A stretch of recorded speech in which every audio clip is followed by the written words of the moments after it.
behind every, whether it's a like or a retweet or a favorite or a reshare or whatever, behind every one of those interactions is a person.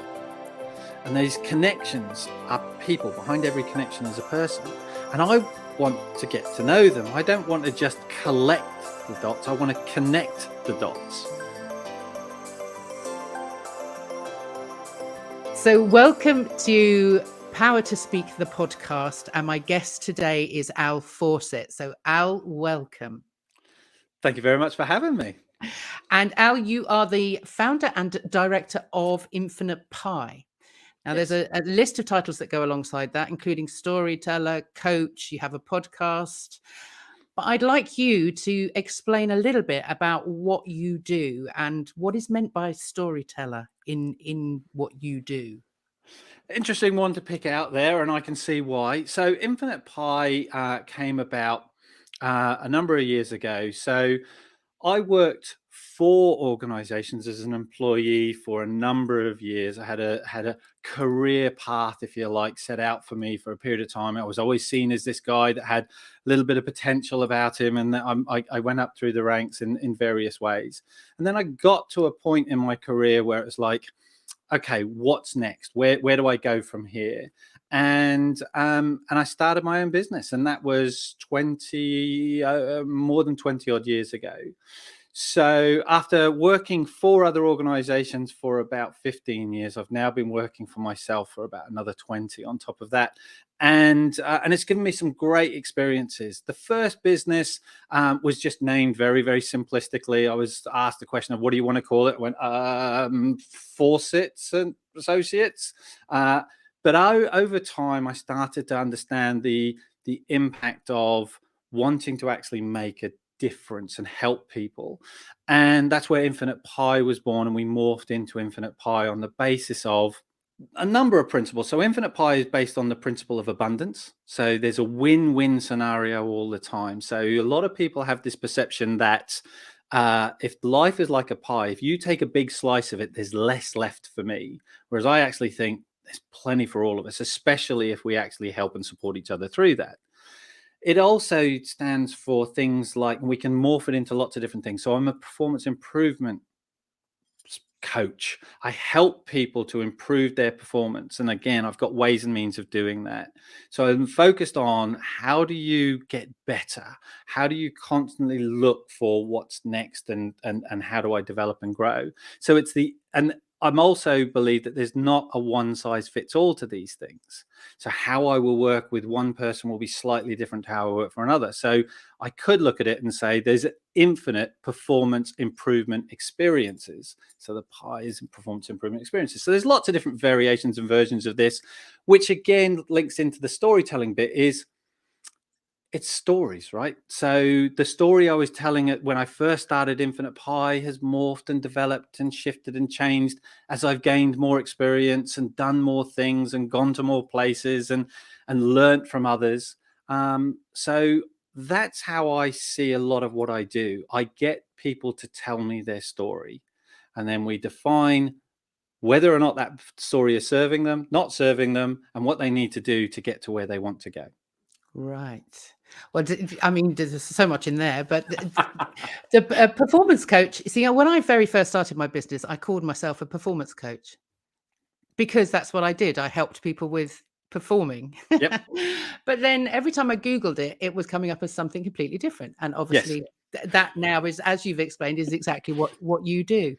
But so you can see the confusion with the performance and the storytelling. Actually, Exactly what you do, right? Mirrors exactly what I do. Yeah. And actually, in reality, there's a lot of crossover Of course there with is. with what I do and what you do. I'm sort of obviously more the putting those ideas out there into a space, but really it's all about communication. So tell me a little bit about how the communication with the people that you work with works and where that came from for you, because obviously the communication side of what you do is very important, is how people talk to others in relation to building their own performance and enhancing their own performance. Yeah. So you're right. And again, you will look at performance from the perspective of, with your background, how we perform, how we present ourselves. And there's an element of that in what I do, and it's part of the bigger picture. But I look at performance in probably more of the generic and global of how are you performing against a set of results or targets or goals, or, you know, an area, skills, knowledge, competencies and expertises, especially in the business space. So I work with organizations and senior leaders within businesses to help them define the performance that they're looking for and then to achieve that. And you mentioned communication, and communication is one of the keys, because it's I'm part of what we do is, as a coach, I focus on improving your thinking. So if I can help you to improve your thinking, I will tend to help you to improve your performance, because how we think about things, the stories we tell. So ultimately, first and foremost, it's how we communicate with ourselves. Yeah. So even in the sense of, you mentioned right at the start that, you know, you mentioned a number of titles that I have, if you like, associated with me. And it's really fascinating, because I will stand in front of groups of people and I'll often ask them the question of, okay, let's do really quick introductions. I want to know your name. I want to know your job role. I want to know a little bit about you and the experience that you have, and so on and so forth. So let's start with that. What's your name and your job role, and how many years experience do you have? And it is fascinating to see how many people, as we go around the room, will give me a job title rather than a job role. So I'll ask them a question. I say, hey, look, brilliant. Love that. And I know a little bit about you now, but I know your job title. And now I've just got a perception of what that job title is. And the thing that's really, really fascinating is the amount of people that will not just give me a job title, but will actually preface it with the words, oh, I'm just a. Now, these are all stories. These are all messages. This is all communication. What they're effectively saying to me is, oh, I'm just one of these. I'm just that. Or I, you know, so it's almost that essence of telling themselves and telling others, I'm not that important. That in itself is a form of communication. But anyway, so then we go round and I go back and I say, no, no, no, I don't want your job title. I want to know what you do. I want to know the reason that you're here. I want to understand your role. And then what happens is they tend to go round again, and we might this time morph into a little bit more about their activities. And I go, no, it's about purpose. What is the reason your role exists within this business? What do you contribute? What do you bring to the party? And it starts from there, and then we go on from there. So communication, like I say, is key. It's about that consistency of message. It's about how we get things across. And as I say, a lot of that can come down to how we get it across to ourselves before we even start getting it across to others. But a lot of where biggest challenges that we face can often come down to a breakdown in communication in some way, shape, or form. So it can be, often when I'm speaking with people, they will want to tell me about, well, the problem is such and such isn't very good at. And it's like, okay, so what's your part in that? We're not here to work on such and such. We're here to work on you. So what's your role and your part in that? How are you working with them? How are you communicating with them? How are you, you know, developing that in order to take it further? So we can take this into lots of different directions, but communication is pretty much at the heart of a lot of what we do. Yeah. So tell me how you came to be in this kind of role. I know you started out in sales, and I know that Yeah. you had you sort of found a way of being able to sell quite successfully. Is that did that was that a kind of a seed that kind of planted what you do now? Is what that was grown into what you are now? Yeah, I think all of these things, everything that we do is part of who we become, and whether or not we hold on to it or we let it go. But there's lessons to be learnt in all of these things without getting all, you know, too woo woo about it all, you know. So you're right, many years ago, and it is many years ago now. I you know, I had visions of what I was going to be when I grew up and all the rest of it as a kid, and I had, and at no point did I turn around and say I'll be a salesperson of some description. But that's the role that I tended to move into. I saw a variety of things, and I can tell lovely stories about how I was in one part of the business and I saw these people that were walking around with nicer suits and mobile phones and better cars and all the rest of it. I said, what do they do? And they told me, and I said, how do I become one of them? And went down that route. But the thing that was really, really fascinating is I got this one particular role in a new type of industry. So I wasn't used to the industry. I moved into this industry, and it was in a sales role, and I was shockingly bad at it. I mean, I really, really struggled. I do tell the joke of I sold lots of things, but that was my house, my car, and my furniture because I couldn't afford to keep them because I was rubbish at selling the stuff I was supposed to be selling. And a lot of it, so I handed my notice in. So I give my notice in. My manager, who was a fantastic salesperson, by the way, because the best selling I've ever seen was the interview where he sold me on the job and told me it was going to be easy and fantastic and all these sort of bits and pieces. But he took it. Yeah, he's happy to take my note, my resignation, and said, "Yeah, you're rubbish. I don't know what I saw in you at the time." And and I was a little sort of broken at that time. I was like, oh, that's not quite what I thought of myself, and all these sort of bits and pieces. But I'm standing there by the photocopy because they didn't trust me to go out and see customers anymore. So I'm standing there by the photocopier, having to work my notice, doing sort of administrational duties, and a pivotal moment in my life was meeting another manager. So one of my manager's colleagues, and he turned around and said, I hear you're going. And I said, yeah, I'm working my notice as we speak. And he said, it's a real shame. I thought you were one of the good guys. I said, well, I'd like to think I am one of the good guys, but maybe this isn't for me. And he said, you got time for a coffee? And I said, yeah.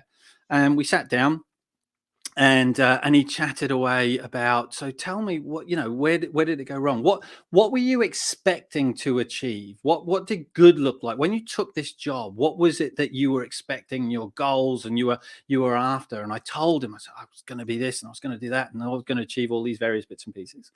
And he said, okay, that will make sense, and I can see why that would be really aspirational and would drive you and motivate you to achieve it. He said, but so where are you now in relation to that? And I went, couldn't be any further away from it if I tried. And he said, no, but specifically, what are the things that you're really struggling with and finding challenging and whatever? And I sort of said to him, and we went through it, and he went, okay.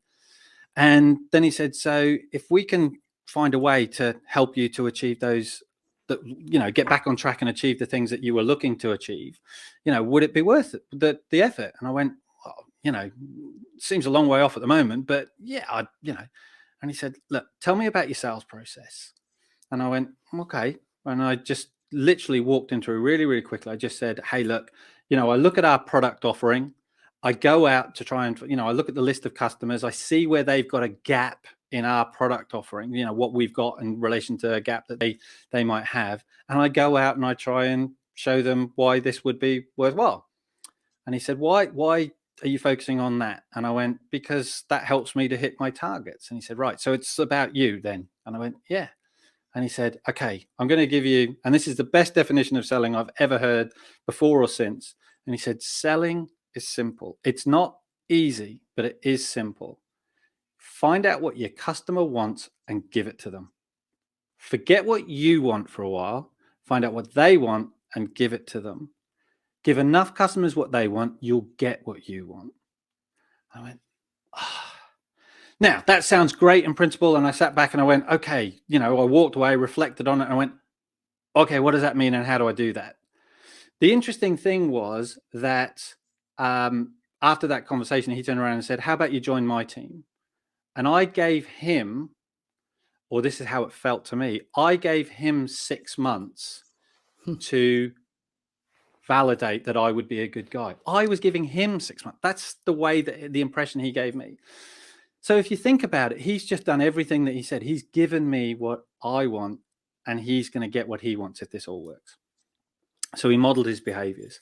So I sat back and I thought about it, and I thought, okay, so what do I really do here? What is it? How am I going to get that across? And I came up with this very, very simplistic principle, right? I sat down in front of my customers and I genuinely would get out a piece of paper and I'd say, this is what we're going to do today. And I draw an A and put it in a circle, and a B, and I put it in a circle, and I draw an arrow in between. And I go, This is where you are now. This is where you want to be. And this is the action that you need to take and the commitment that you need to make in order to move you from one to the other. So it's a 3-part process. If any part of the process is missing, it doesn't work. If I don't know where you're starting from, how can we get you there? If I don't know where there is, we can take any action you want. We'll get you somewhere, but it might not be there. And if I know where you're starting from, I know where you want to be, but you're not prepared to take the action, you're not prepared to make the commitment, then that ain't a goal, it's a dream. So tell me, Mr. Customer, what's your B? And I would get them to completely define this thing. They were living this thing. And I was brilliant, loved that. And I go, so how far away from that are you? You know, what would it take for us to get there? And I just understand their drivers and their motivation. I was like, tell me a story. Tell me the story of what this is all about. And we do that. And as I honed it and got better at it, I started hitting my targets and doing the things that I needed to do. And then, as often the case, I get a tap on the shoulder, and it's like, we'd like you to take on a team and to help share this with other people, and so on and so forth, and your skills and manage people. And I thought, okay, now what I didn't realize is that management was a whole set of new skills. You just think, well, it's just doing what I do, but sharing it with others. So I understood. I thought that by taking on a team, that all I needed to do was to show them the A to B process, and we'd be fine. That's it, done. They'll all go out, do that, and we'll be rocking and rolling. And we'll be top team, and it didn't work. It just did not work. And the reason it didn't work is because I'd lost sight of what I was actually trying to do, which was I just needed to follow the same approach and the same process again. I've just got new customers now, and my customers are my team. So it was working with my team one by one to sit and go, tell me a story. What's your B? Where are you now in relation to it? What are the actions that we need to get you from one to the other? How committed to doing that are you? And my approach was, my job is to help you to get from A to B faster than if you tried to do it on your own. I'm here to help. I'm here to support. And that is where, when I started out on my own, I took those principles into my coaching and into the management work that I do with organizations and the projects that I lead and so on and so forth. It's just where are we? Where are we going? What's the actions that we need to take? Who do we need to involve? And how do we make this happen faster than if we all tried to do it on our own? Yeah. I mean, and that to me, what you just explaining that is, I did a coaching course last year, and that is the principle is, where you are now, where you want to be, and how are you going to get there. I mean, that is just that's a classic coaching thing, and it's handing that to them as the Yep. customer, as the client, and giving them the responsibility to actually, to get themselves there, because then they understand that it's doable, and that they can actually achieve something. Well, there's more commitment if you own it, if you Yeah. take accountability and responsibility for it. So even with management, the amount of times I was working within this organization, I've got up to regional level, and and I was looking after quite a large area of geographically as well as numbers, and I was going to see people and to oversee how effective they were. So all of a sudden, I was managing managers. So it was down through the ranks, and my logic was always, if I stay in sales, I can help however many people, directly help so many customers. If I become a manager, I can help so many salespeople help so many Yeah. customers. So exponentially, it's great. If I become a regional, I can help so many managers, help so many teams, help so many. And it grew like that. And I was always trying to help this greater amount in various ways. But part of it, again, was always this thing of looking at how we can be more efficient and how we can be more effective and how we can communicate. And again, this closing the loops of, and the amount of times that I would see managers, I always found it really interesting that people were often doing the job of the person below them. So what would happen is you would get a salesperson who would become and it could be any role, right? It could be administration, operational, whatever it might be. Various people, they get promoted into the next role up, and all of a sudden they're privy to a little bit more information, and they sort of see different things, and they get additional training or whatever it might be. And then all of a sudden they go, oh, if I'd have known this when I was doing that job, I would have done it this way. So what they do is they just go into automatic tell mode that goes, if I was you, I would do this, this, this, and this. But there's no context. There's no, Yeah. relationship to it. So what I try and shift and tweak it is to go, whatever role you're at, start thinking like the person above you. So what do they want? What do they need? What will help them? What will solve their problems? What will make life easier for them? And if you start doing that, then funnily enough, people will start seeing you in those roles over a period of time. And you will certainly be more effective at the role that you're doing at the moment. But Yeah. if you just keep doing the role of the person below you, that's how people will perceive and see you as well. Yeah, no, it's absolutely true. I mean, I've always loved that thing of, like dress for the job you want rather Want than the not the one you one have. you've got. So yeah, I mean, I can absolutely see that. So tell me what it was that you wanted to be when you grew up.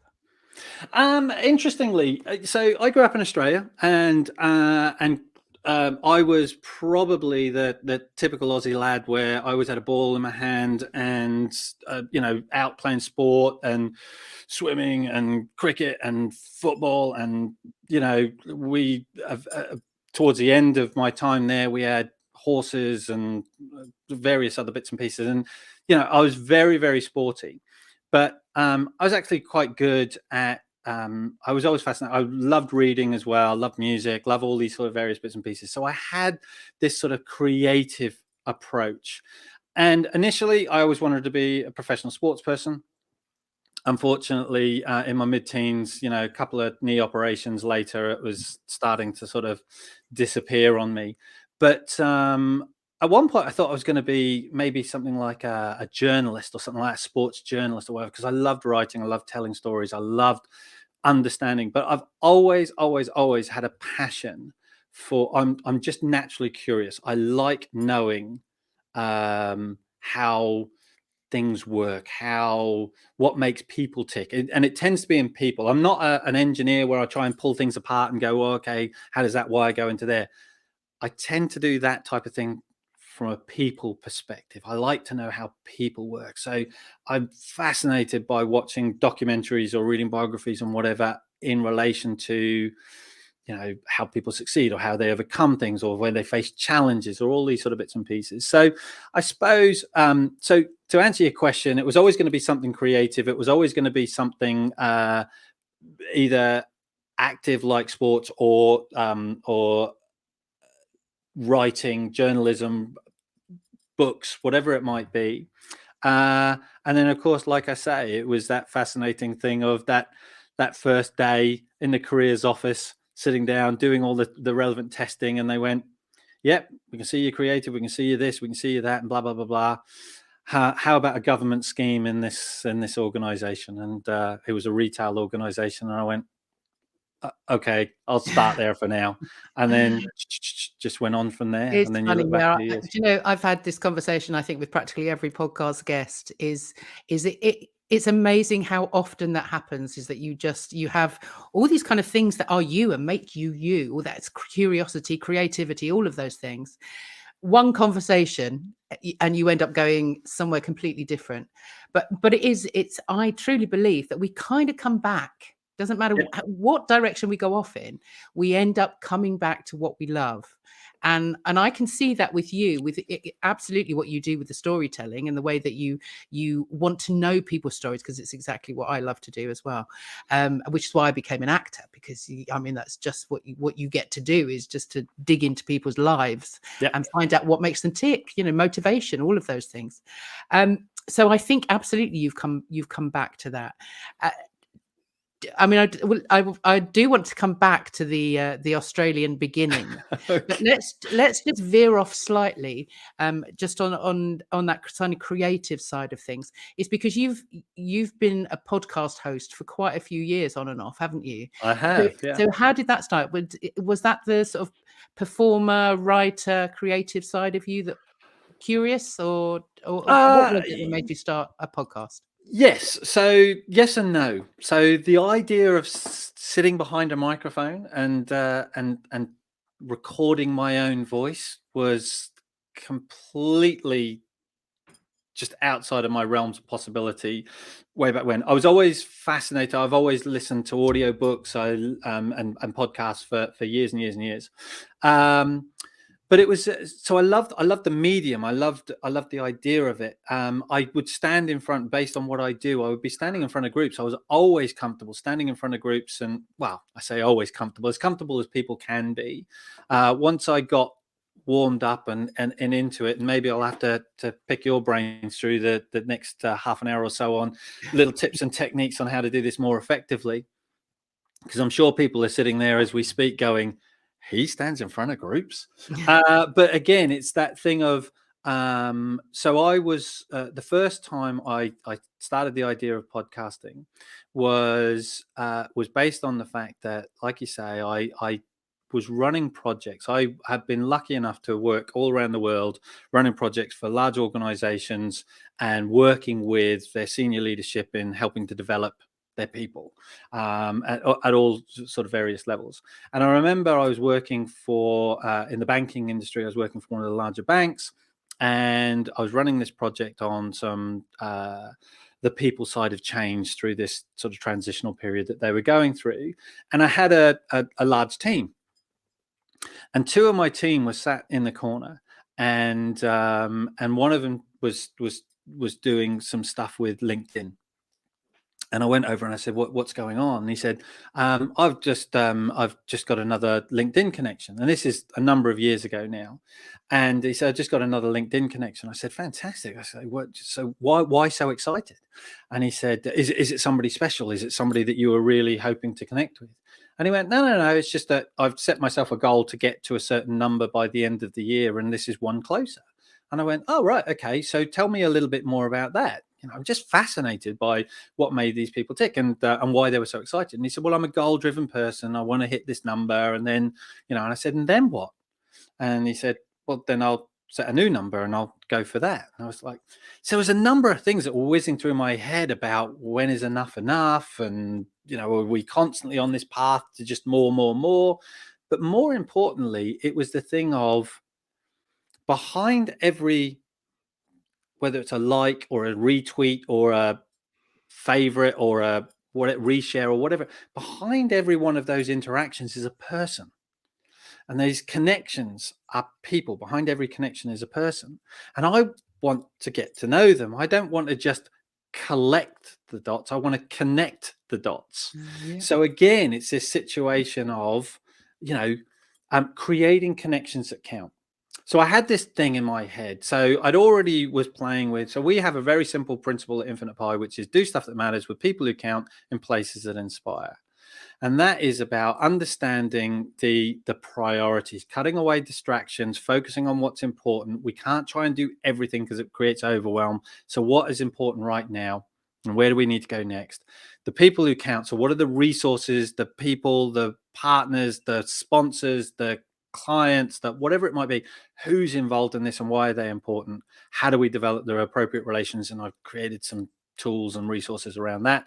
And the places that inspire is all about the right environment. So from mindset to actually an inspiring place to work, do you feel comfortable with it? And how have you set it up for success?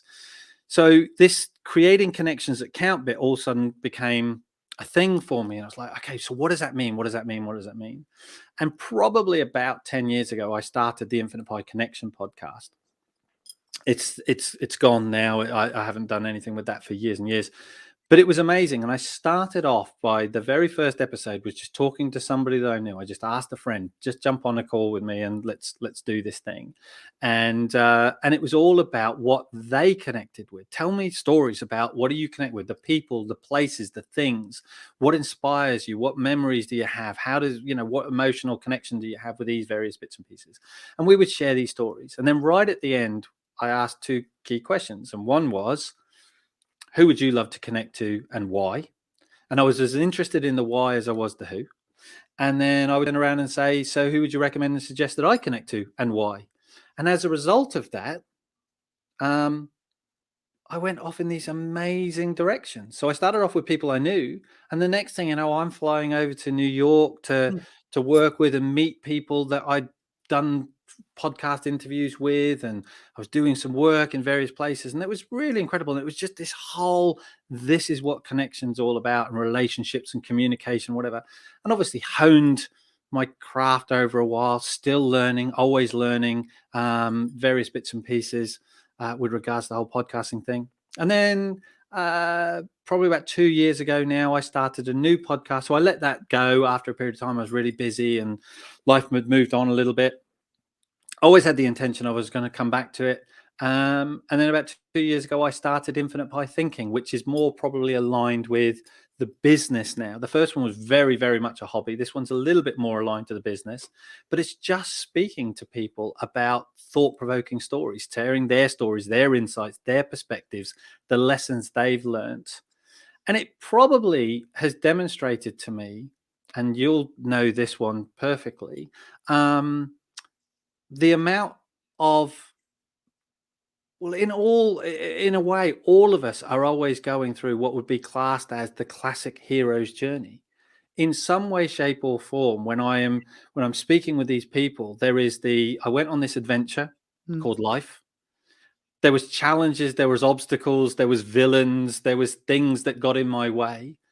Mentors, guides, new ways of looking at things appeared to help and support me and, hold my feet to the fire to help me to achieve these things. And I went on to my quest to, either achieve great things or to learn great lessons or whatever it might be. And I think that you mentioned it earlier that we all have that to a certain degree. I can go back to a number of pivotal moments in my life that I could have gone in a number of different directions, but there was always a guide or mentor or coach or whatever it might be that was on hand some way, somehow, that helped me through that. Yeah. No, I mean the hero's journey for me is a big part of what I do. I mean, I just love the fact that you can tell people they are the hero of their own journey, and they just kind of go, and because we all have these stories, exactly as you say. We all have these. We're all on this adventure, and every person's adventure is different. Yeah. And I also love the fact, and I think this was a TED talk about presentations. A lady called Nancy Duarte, and she kind of reframed the whole kind of standing on a stage talking to an audience, or being in front of a microphone talking to anybody, sharing your ideas and your thoughts and all of those things, but thinking that it's not that you are the hero. It's the fact that you are the mentor and the audience are the hero. So the audience are the Luke Skywalkers and you are Yoda. Yeah. So you are the person that's sharing, and hopefully whatever message is kind of landing with the heroes out there, that they can, their world has changed slightly. They can go off and do something different. Yes. So I love that idea. And you're absolutely spot on. So I see myself very much more a guide, a mentor, a coach, to other people who are heroes in their own stories. But we play both roles, right? We are heroes of our own story, and therefore we need to be open to the guides, the mentors, the coaches, the lessons to be learnt. And if we are open to them, funnily enough, we will learn things and we progress on our way. But yeah, so sometimes we're the hero and sometimes we're the guide and the mentor, and it's just Yeah. understanding which hat you're wearing at any given time. Yeah. Yeah. Well, that leads me nicely into the fact that you have homeschooled your three lovely daughters for all of these years. And again, there's another story in there that I love, of the why wait story. And I just wonder, in relation to you being a mentor for your children, as we all are. I like to think I Yep. was a mentor for my daughter, even though obviously I handed her over to other teachers. How did that? Why did you come to that decision, and how hard was that to Right. do? So first thing I'm going to do is to make sure that I give my wife all the credit, Okay. because she's incredible for this. Now, obviously, because of the joy of what I get to do and the fact that I get to do, I run my own business, so I have that flexibility of I'm around a lot. Having said that, I'm around a lot, but I'm also away a lot, or I certainly was. The last 2 years have been slightly different, but I was spending chunks of time on various countries around the world, and I was, it was lots of video calls and various bits and pieces like that. So the decision, it's everything that we just talked about. I am absolutely passionate and curious and a lifelong learner, and we wanted to inspire that in our children. Um, Now, I'm certainly not anti-education. So one of the things that's quite interesting is when we mention this stuff, and we don't sort of go bragging about it or anything like that. It's more of a, if it becomes part of the topic, we don't deny it or we don't promote it. It's just what we did. So as you say, three daughters, and we're not. So we just felt we wanted to give them this wide variety of experiences, and for them to get passionate about a lot of things, and just an opportunity to try different things. And it's really interesting because obviously the last couple of years have given people different insights into home education. But once again, it's all based on individual perception. So how some people do it can be completely different to others. There isn't this one size fits all. And our approach to it was very experiential. And also, the perception is that all you're doing is you're replacing school at home. And ours was, this is a school of life. It's out there, for us to go and experience. And you said a minute ago, and it's really interesting the way you phrased it, but you said I handed off some of that to other people. Well, so did we. We are certainly not experts on all of the things that our children wanted to learn and experience. Mm. So we found experts, but that could be from everything from local potters, so they could go and learn pottery, to equestrian places where they actually started. My eldest daughter actually became a volunteer where she was helping with the disabled people and children who were coming for therapy in the horse, and she was involved in that and became a young leader, and so on and so forth, in those sort of areas, and just really experiencing life in lots of different ways.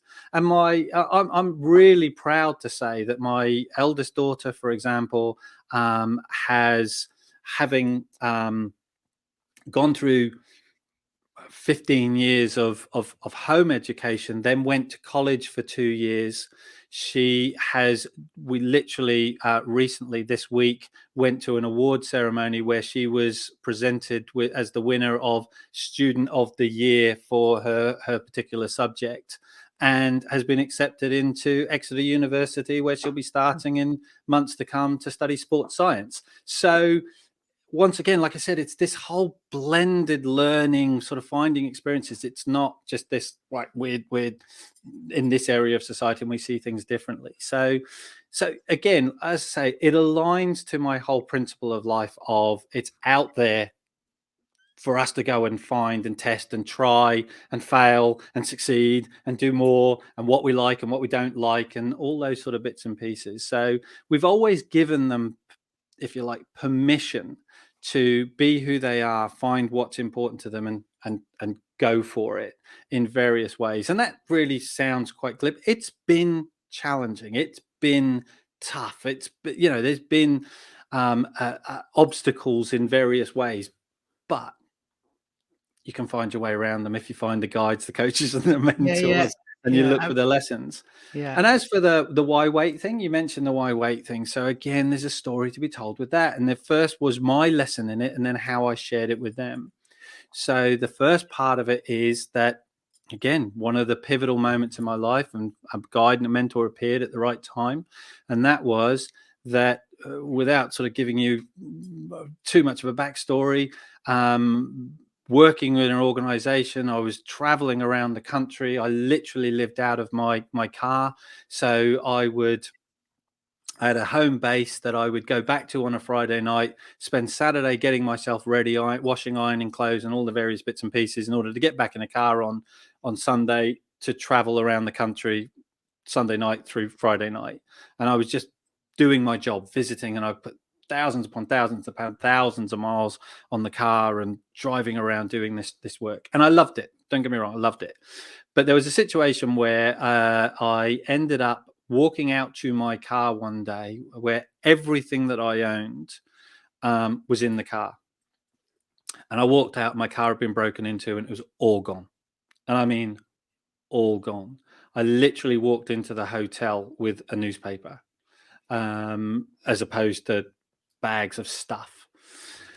And I get a phone call from my boss the next day. He found out I was doing all the things and messaging people and letting them know that this was a scenario. I wasn't going to be in the work the next day because I didn't have any. This was a Sunday, so I didn't have any clothes to wear, and so on and so forth. Um, so off we go, and he rang me, and he turned around and he said, and he's since told me that he was worried about the fact that I was going to disappear and go to America and ride a motorbike, grow a big long beard. I didn't have a beard at the time. Grow a big long beard and ride across America on a motorbike or something for the rest of my life. But he turned around to me and he said, "One day you'll probably look back on this and laugh." And I went, "Yeah, probably." And he went, "Why wait?" And I just loved that. I don't know why, but it just hit me exactly the right way at the right time, because I did laugh, and I did, and he brought me. He just broke my pattern. The little woe is me cycle that I was in. I started to realize it was just stuff. It wasn't that important. It didn't define me, or all these sort of various bits and pieces. So years later, I'm chatting to my kids and I'm hearing all of this stuff. I fall into these patterns that we all do of, oh, what do you want to be when you grow up, and all the rest of it. And then all of a sudden this light bulb went off and I turned around and I said, so what do you want to be? I stopped saying when you grow up. So I said, what do you want to be? What do you want to do? What do you want to experience? And they would tell me, oh, I'd love to be a writer. I'd love to be a gymnast. I'd love to da da da. Why wait? Start writing. If you want to be a writer, write. If you want to be a gymnast, let's start tumbling. Let's do these things. Let's try these things. So wherever possible, we try and apply the why wait principle. It's like, Yeah. live. There's an old phrase that a lot of people use, and it's fake it till you make it.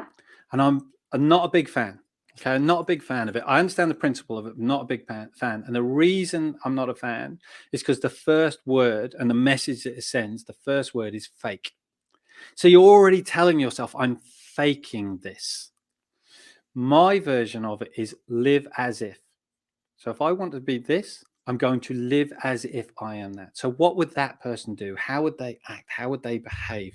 And again, this is right in your sweet spot, because I'm sure that's what you're telling people all the time. Yeah. So what would that look like? What would that feel like? How would you present yourself if you were? Fantastic. Be it. There you go. Own it. Take it on. Yeah. Yeah, no, absolutely. And I remember hearing you telling that story when I was watching you on the Digital Circus live with the fantastic yellow tuxedo put together not so long ago. And Yes. yeah, I remember you saying that about the fake it till you make it, and you're absolutely right. It is the fake. And if you're acting, if you're in that kind of scenario, the last thing you do is fake being a character. You have to be the character. You have Yeah. to know what motivates them, why they're there. And that's something that I now work with people in business, is to kind of get rid of that thinking that they are faking it. Is just be it Yeah. and enjoy being it. Go for it, really. Exactly. And it can be anything, can't it? We turn around, we give people, as we said right at the beginning, we give people titles. You're a leader, you're a this, you're a that. And we wear that badge and then we go, "Whoa, what does that mean?" Well, you get to decide, Mm, but be that what that is. So that's some of the times that's the question I'll ask, and we'll start turning around saying, they can get hung up on, well, mm, am I a leader or am I a manager? My title says I'm a manager, but everybody keeps telling me I need to lead people. And I go, let's decide. Let's build that out. Tell me what you want to do. And yes, there's slight differences in what you want to do, but ultimately we can get so wrapped up in the word rather than actually turning around and saying, what is it you want to achieve? Who do mm, you want to be? How do you bring that about? And again, like I say, ultimately we still need to have commercial aspects to this, and we need to be trying to get the best out of. But some of the people that I've worked with and spoken to, and I've been very fortunate. I've spoken to world-class athletes and psychologists and coaches and award-winning entrepreneurs and various bits and pieces like that. And a lot of the time, their main focus is, how do I help those around me to get better? Their key driver is, how do I help those around me to get better? And if we take this full circle, that was where the light bulb went on for me, with regards to my sales life way back when, and how I've brought that red thread all the way through my career and who I am, is ultimately my main priority when I got up in the morning and went out on a daily basis was, how do I help somebody to be a little bit better today than they were yesterday, whether it's by providing them with a solution to a problem, or whether it's, offering them a product that makes their life easier or more effective or more efficient, or now with the services and the whatever that I do, that it just puts a light bulb on so they think slightly differently, they come at things slightly differently. Yeah, how do we help them to be a little bit better today than they were yesterday? Yes, I mean, it is right at the core of what we do and what we are. So I think Exactly. that's amazing. So tell us a little bit more about the whole Australia adventure. 'Cause I do wonder whether there's a kind of a cultural difference, and whether were you born in Australia, or were you born over here? No, I was actually born here, but I refer to myself as Australian because I still call Australia home, even though, I've lived here longer than I lived there. But I was born here, but I don't remember it. And my parents were 10-pound poms. So both my parents were in the army. They got married very young. They were both 18. They had my brother, then they had me. And before they were 21, married two kids, and out of the army at that point, and then decided that they what's life hold for us. And then, variety of reasons, Australia advert on the TV at the time, so this is the 60s, early 70s, Australia promotion, come out to Australia. And this is back in the days when Australia was actually trying to get people out there. So they did a promotion where for £10, out you go, but you have to stay for at least 2 years. If you come back within 2 years, you have to pay the full fare. And so my parents went out, and it was shocking. Do you know what I mean? It was really tough for them. And two little ones, and and it's hot and it's sticky, and it's not like it is now. It's not the big touristy destination. It's all these sort of various bits and pieces. Um, and they were finding their feet. And I look back on it now and go, that's incredible. My dad had, I think he tells a story that he had 13 jobs in the first 12 months. He was just trying to find that. And then he got this job in a warehouse, and over the course of the next 10 years or so, he progressed to be running the whole organization. He was the general manager of this organization, and we were doing pretty well. We'd built our own home. We'd gone from what's called a commissioned house, or a council house, to building our own lovely house. As I said, swimming pool, horses, and things like that. And I'm in my mid-teens, and I'm living my best life.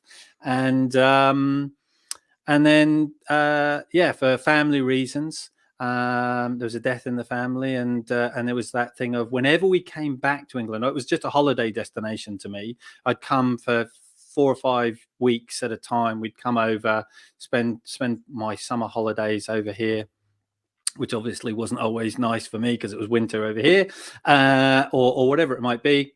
And I just get to experience English life, but it was a holiday destination. Then we go home, and that was fine.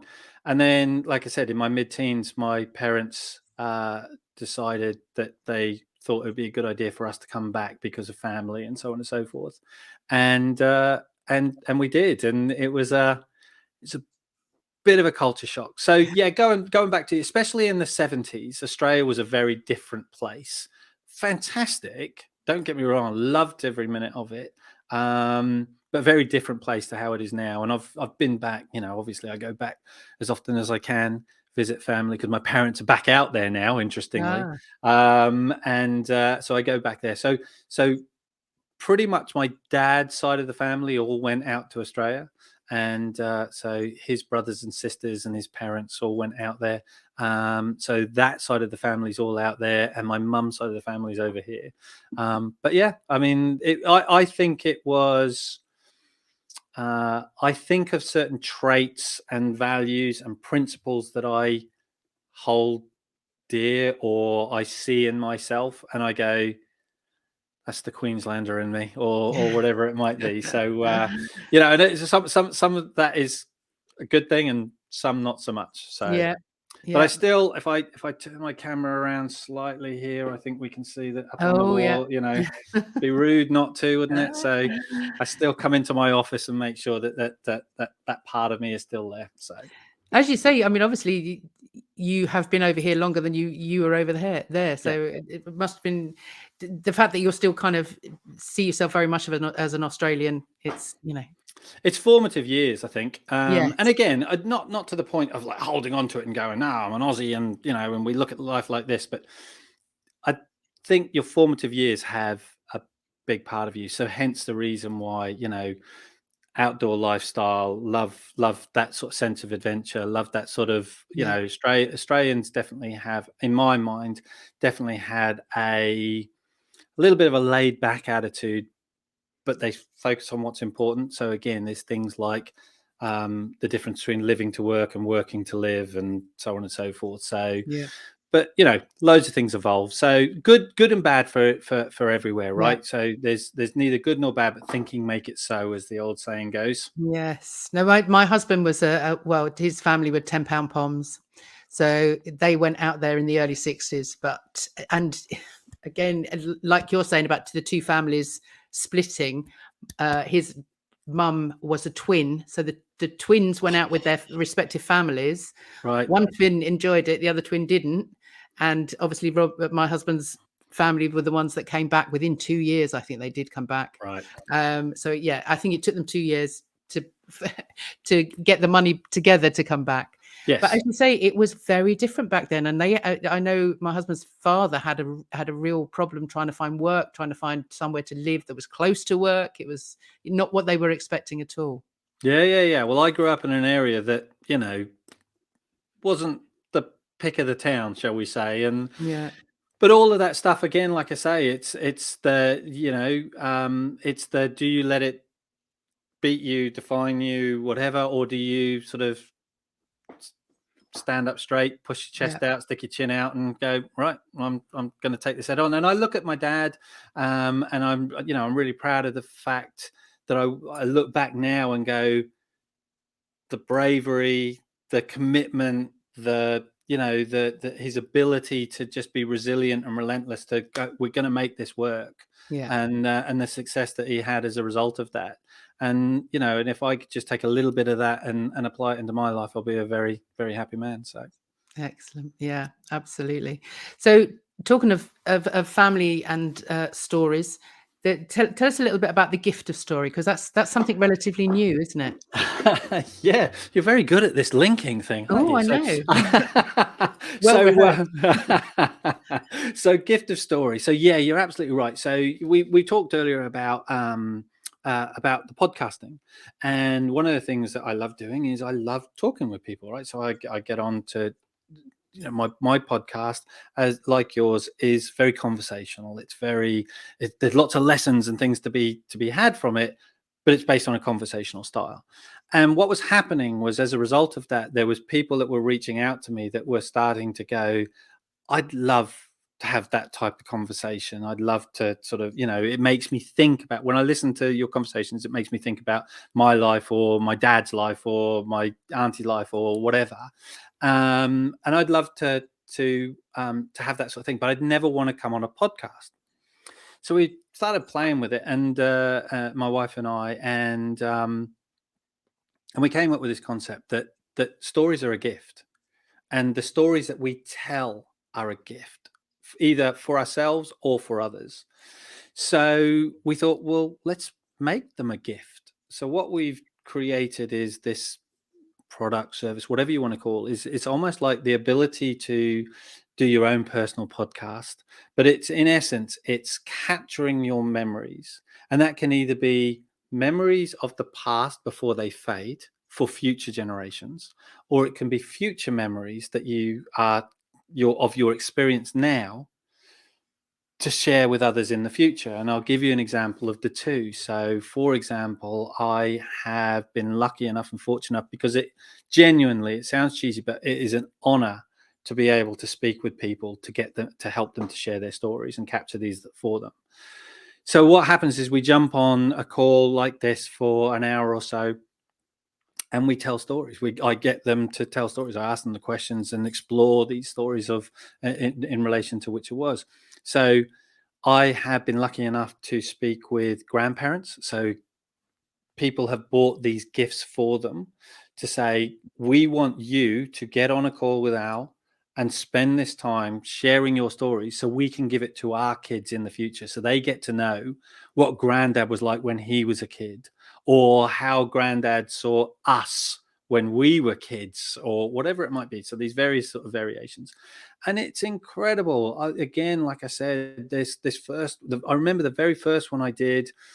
Grandfather, he's in his 70s, he's sharing these stories about when he was 12 and walking the first time he went out of the city. So he was from Yorkshire, he was right in the middle of a city centre, and he got on a school trip at the age of like 10 or 11, and they went out into the countryside. And he said, and it was amazing to watch. He said, it was like I died and gone to heaven. It was just, this place was beautiful. Wow. I never knew it existed. And then he went on to share the stories about how that became his love for walking and nature and outside and so on and so forth. That was incredible. Another one was a young couple had been given a gift by a friend for them to share their stories of their current experience, because they just had a baby. So in essence, the gift was for the baby. So this baby's 1 month old, and they're capturing how they're feeling now. So when they can give this, when their baby's a teenager or 18, they can look back, and there's no rose-colored glasses about it. Yeah. They're sharing this was tough, our first experience. How was it like when we walked in the door for the very first time with this little thing going, it's just the three of us now, and so on and so forth. And all of those experiences. I've done stories with people for special occasions. So it's a 30th birthday. I've done 25th wedding anniversaries, and they're getting to share their stories of their life together. What was the last 25 years like for each of them from the different perspectives? I've done ones for organizations where it's their senior leaders and it's the story of their career. And we did one where it was actually somebody who was retiring, and they did it as sort of a mutual gift, a gift for him, but a gift for all the colleagues, that he got to share his experience. And actually, subtly, they also used it from the perspective of, we can make sure that our clients understand that we've got a plan in place, that Yeah.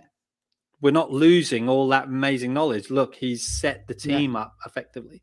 So there's lots of different ways, but ultimately, gift of story is that chance for us to capture those memories and bring them to life. Because we were talking before we hit record on the basis of, sometimes that we just take for granted that our life is our life and it's just all these things that we did, but other people look at it and go, you did what? You Yeah. went where?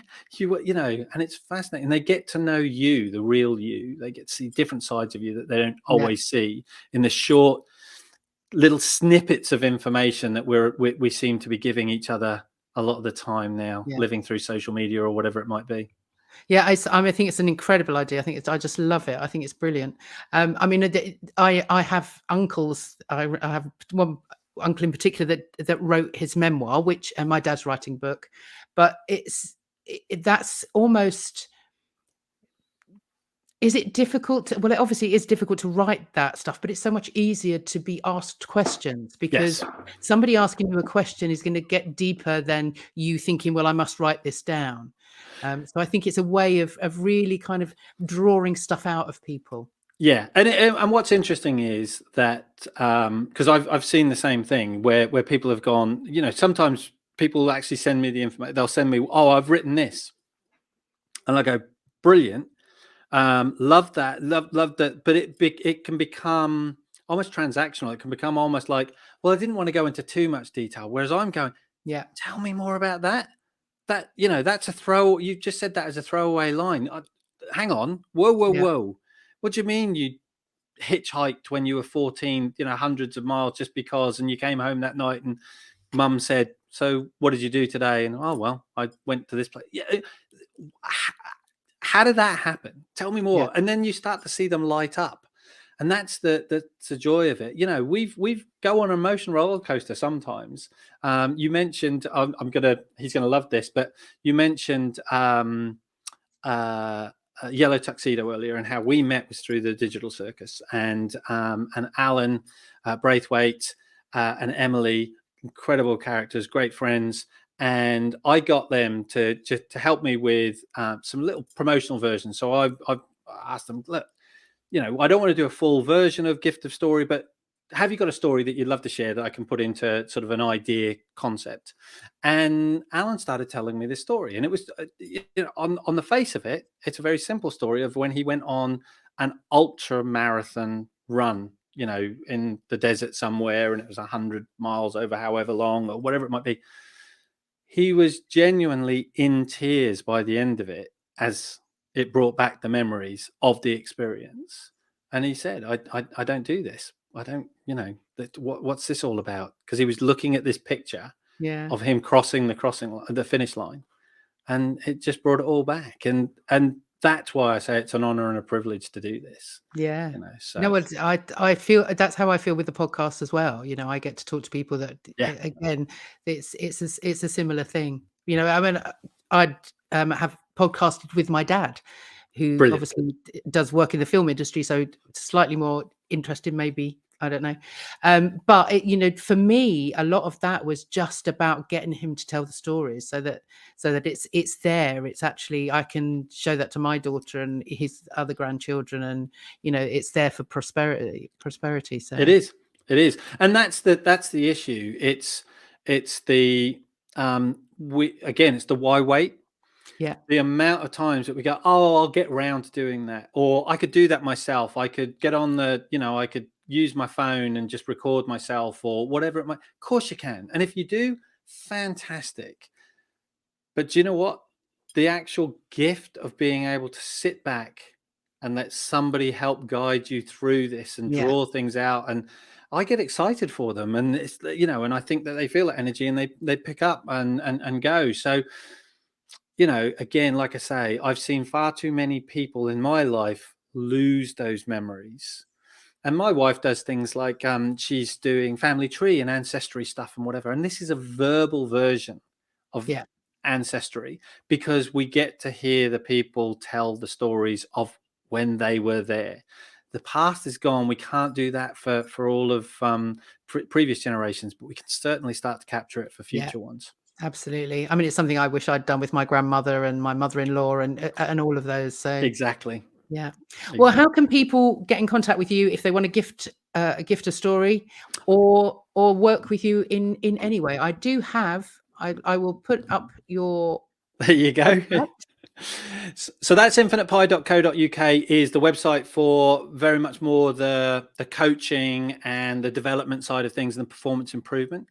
Giftofstory.co.uk is under construction at the moment, but they can reach me either way. So they can either hello@giftofstory.co.uk, reach out to me on there if you're interested in the Gift of Story side of things. But anyway, there's contact details on Infinite Pi as well, so feel free to contact me there and say, but I'm really interested in the Gift of Story side of things. Right. That's not a problem at all. The website will be coming, and we'll have all the various offers. I've just been doing this as a soft launch for now, and that's kept me busy enough for now, but definitely looking to develop it going forward. I'm on all the various socials. So there's Infinite Pi Thinking on Instagram. There's @al_Fawcett on Instagram. I'm on Twitter, and of course you can find me on LinkedIn. There you go. Al Fawcett on LinkedIn as well. I So will obviously put all the other links into whatever show notes that there are, just to show you that I have done my homework. See, I've got this as well. So this that is all just, very clever. yeah, isn't it? It's great. So that's the podcast, isn't So it? that's a podcast, Infinite Pi Thinking with Al Fawcett, and again, it's on wherever you get your podcasts. I've been, as I said, been very, very fortunate, like yourself, conversational styles, listening to people, thought-provoking stories, but it tends to be the themes, whilst not rigid to this, leadership, teamwork, culture, and the mindset and mental side of performance. So a lot of the people that reach out to me from listening to the show, it starts off where they might either be business owners, senior leaders, or managers within businesses, or people aspiring to be. But very quickly they realize that a lot of the stuff that we talk about is life. It's, what applies over here. Hey, look, if I can communicate more effectively with my team, with my people at work, with my colleagues, maybe that sort of stuff will help me communicate more effectively with my family and with my friends and with my, Absolutely. all the other connections that we have. So it's all about create connections that count, really make a difference. Create connections that count. Don't Yeah. collect them, Brilliant. connect with them. Fabulous. Oh, what a perfect place to stop. Whoa, that's brilliant. Thank you, Al. Thank you so much for being a guest, and a fabulous conversation. So much stuff in there. So I've really, really enjoyed talking to you. So thank you very much. Loved it. It's been fantastic. Thanks ever so much.